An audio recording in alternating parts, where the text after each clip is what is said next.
మన దేశం మధుమేహ రాజధానిగా మారింది అనటంలో ఎలాంటి సందేహం అక్కర్లేదు. అయితే మధుమేహంతో బాధపడే వారిలో 180 మంది రక్తంలో కొవ్వు శాతం అధికంగా ఉంటుంది. కొలెస్ట్రాల్తో పాటు ప్రమాదకరమైన ట్రైగ్లిజరైడ్లు ఎక్కువ మొత్తంలో ఉంటున్నాయి. ఇలాంటి చెడు కొవ్వుల మూలంగా గుండెకు ప్రమాదం పెరుగుతోంది. ఈ ముప్పును నివారించడానికి ఆహారాన్ని వండుకునే విధానంలోనూ తినే పద్ధతుల్లోనూ తప్పనిసరిగా మార్పులు చేసుకోవాలని Indian council of medical research ICMR పేర్కొంటోంది. ఈ నేపథ్యంలో కొలెస్ట్రాల్ పని పట్టేందుకు మధుమేహులు తీసుకోవాల్సిన జాగ్రత్తల గురించి ఇప్పుడు తెలుసుకుందాం.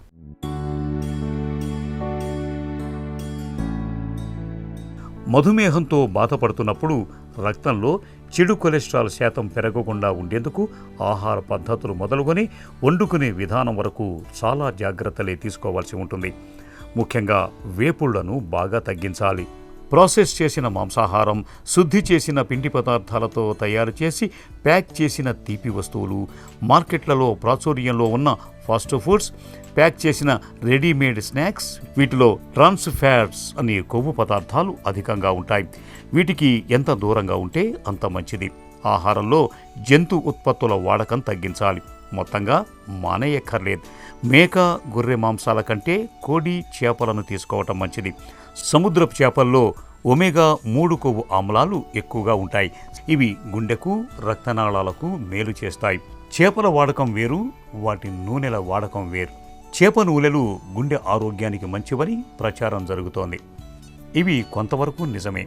కొన్ని రకాల చేప నూనెలను వాడటం వల్ల రక్తంలోని ఒక రకం కొవ్వు ట్రైగ్లిజరైడ్లు తగ్గి హృదయ సంబంధ సమస్యలు తగ్గుతాయి. మధుమేహులు మ్యారినేట్ చేసిన మాంసాన్ని తినటం మేలు చేస్తుంది. ఆరోగ్యకరమైన ఆహారాల్లో పండ్లు, కూరగాయలు, గింజలు ముందు వరుసలో ఉంటాయి. ఇవి శాచురేటెడ్ కొవ్వులను తగ్గించి గుండె ఆరోగ్యాన్ని మెరుగుపరుస్తాయి. ప్రోటీన్ అధికంగా ఉండే సోయా ఉత్పత్తులు శాచురేటెడ్ కొవ్వులకు మంచి ప్రత్యామ్నాయాలు. కొలెస్ట్రాల్ తగ్గించుకోవటానికి సోయా బాగా ఉపయోగపడుతుంది. ప్రోటీన్ ఆహారం తీసుకోవటం వల్ల కొలెస్ట్రాల్ నియంత్రణతో పాటు మధుమేహం కూడా చక్కగా అదుపులో ఉంటుంది. ఇక ఆహారంలో పీచు పదార్థాన్ని ఎక్కువగా తీసుకోవాలి. పీచు ఉన్న ఆహారం తీసుకోవటం వల్ల అది కొలెస్ట్రాల్ను బంధించి శరీరం నుంచి తొలగిస్తుంది. తాజా కూరగాయలు, పండ్లు వాడకంతో పాటు జొన్న, రాగి, అవిసె గింజల వంటి ఆరోగ్యకరమైన తృణధాన్యాలు తీసుకుంటే కొలెస్ట్రాల్ను నియంత్రణలో ఉంచుకోవటం సాధ్యమవుతుంది.